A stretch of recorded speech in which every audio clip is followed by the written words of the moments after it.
Hello and welcome guys in our channel. आज की video में हम बात करने वाले हैं इसरो के फाउंडर के बारे में, यानी कि इंडियन स्पेस रिसर्च ऑर्गेनाइजेशन के फादर के बारे में, जो कि डॉक्टर विक्रम अंबालाल साराभाई है। जी हाँ गाइस, आज की वीडियो में हम बात करने वाले हैं डॉक्टर विक्रम साराभाई के बारे में। तो आइए जानते हैं उनके बारे में। विक्रम अंबालाल साराभाई भारत के एक महान वैज्ञानिक थे। उन्होंने भारतीय अंतरिक्ष कार्यक्रम का पितामह भी माना जाता है। उनमें वैज्ञानिक, प्रवर्तक, उद्योगपति तथा दिव्य दर्शन दृष्टा के विरल गुण थे। विक्रम साराभाई का जन्म 12 अगस्त 1919 के अहमदाबाद में प्रयोगशील उद्योगपति के संपन्न परिवार में हुआ था। उनके पिता का नाम अंबालाल था और उनकी माता का नाम सरला देवी था। डॉक्टर विक्रम साराभाई सरला देवी और अंबालाल के 8 बच्चों में से एक थे। उन्होंने प्राथमिक शिक्षा मोटेश्वरी लाइन के निजी स्कूल रिट्रीट से प्राप्त की थी, जो कि उनके माता पिता ही चला रहे थे। कुछ महान व्यक्तित्व जैसे गुरुदेव रविंद्रनाथ टैगोर, जे कृष्णमूर्ति, मोतीलाल नेहरू, वीएस श्रीनिवास शास्त्री, जवाहरलाल नेहरू, सरोजिनी नायडू, मौलाना आज़ाद, सीएफ एड्रज, सीवी रामन इत्यादि जब कोई अहमदाबाद खाते आते थे तब साराभाई परिवार के साथ ही रहते थे। बीमारी से ठीक होने के दौरान महात्मा गांधी जी भी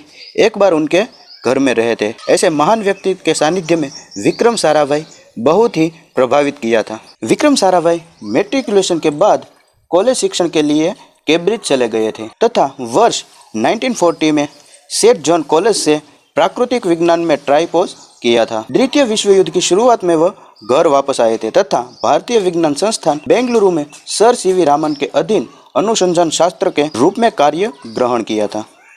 उनके सौर भक्ति शास्त्र व कॉस्मिक किरण के रूप में रुचि कारण उन्होंने देश में कई प्रेक्षण स्टेशनों की स्थापना भी की थी। उन्होंने आवश्यक उपकरणों का निर्माण भी किया तथा बेंगलुरु, पुणे, हिमालयों में मापन भी किया था। वे 1945 में कैम्ब्रिज वापस गए तथा 1947 में उन्होंने विद्या वाचस्पति यानी कि पीएचडी का शिक्षण भी पूर्ण किया था।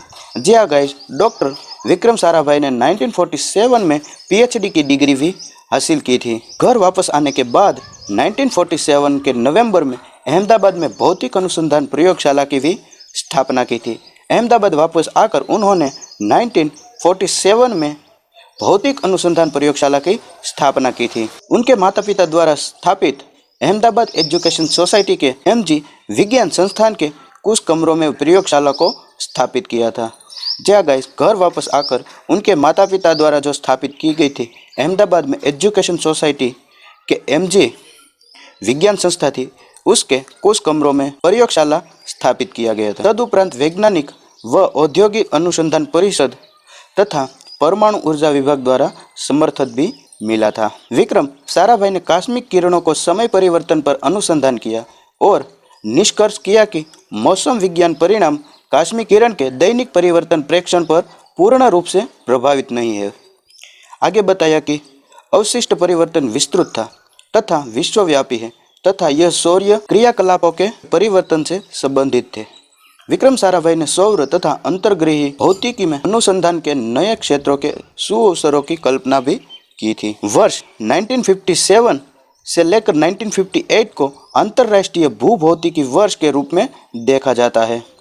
साराभाई द्वारा IGW के लिए भारतीय कार्यक्रम एक अत्यंत महत्वपूर्ण योगदान रहा। 1957 में स्पुतनिक 1 के प्रमोशन के उनको अंतरिक्ष विज्ञान के नए परिदृश्यों में अवगत कराया। तदंतर उनकी अध्यक्षता में अंतरिक्ष अनुसंधान हेतु भारतीय राष्ट्रीय समिति का गठन किया गया था। तुम्बा का विशेष नक्शा वह भूचुंबकीय मध्य रेखा में निकट है। उनको देखते हुए विक्रम साराभाई ने तिरुवनंतपुरम के पास अरबी तट पर स्थित एक मचुहाई गांव थुम्बा में देश के प्रथम रॉकेट प्रमोशन स्टेशन थुम्बा भूमध्य रेखी रॉकेट प्रमोशन स्टेशन की स्थापना का चयन किया। इस साहस में उनके होमी भाभा, जो उस समय परमाणु ऊर्जा आयोग के अध्यक्ष, उनसे भी उन्हें सक्रिय सहयोग मिला था। 21 नवंबर 1963 को सोडियम बाष्प नितवार के साथ प्रथम रॉकेट का प्रमोशन भी किया गया था। संयुक्त राष्ट्र महासभा ने 1965 में TERLS को एक अंतर्राष्ट्रीय सुविधा के रूप में मान्यता दी थी। विमान दुर्घटना में होमी भाभा के अकालीन मृत्यु के बाद विक्रम साराभाई ने मई 1966 में परमाणु ऊर्जा आयोग के अध्यक्ष पद को संभाला था। वे हमेशा यह चाहते थे कि विज्ञान के प्रायोगिक उपयोग आम आदमी तक पहुंचे। उन्होंने राष्ट्र के वास्तविक संसाधन की तकनीकी तथा आर्थिक मूल्यांकन के आधार पर देश की समस्याओं के लिए उन्नत प्रौद्योगिकी में सक्षमता प्राप्त करने के लिए दिशा में कार्य किया।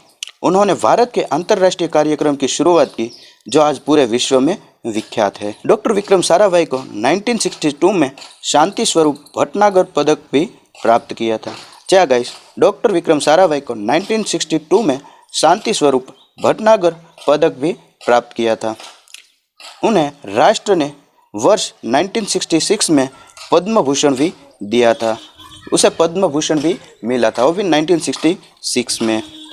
उसके बाद 1972 में पद्म विभूषण भी मिला था। पद्म विभूषण उसे मृत्युपरांत भी मिला था। यानी कि डॉक्टर विक्रम साराभाई की मृत्यु 31 दिसंबर 1971 को निद्रावस्था में हुई थी और उसे पद्म विभूषण मिला था 1972 में, यानी कि उनके मृत्यु के एक वर्ष बाद। जी हाँ गाइस, इसीलिए उसे मृत्युपरांत भी कहा जाता था। ये थे कुछ डॉक्टर विक्रम अम्बालाल साराभाई के बारे में। अगर आपको भी यह वीडियो अच्छी लगी हो तो अपने दोस्तों के साथ शेयर जरूर करना, और अभी तक आपने हमारे चैनल को सब्सक्राइब नहीं किया तो चैनल को सब्सक्राइब जरूर कर लेना। Thank you guys for your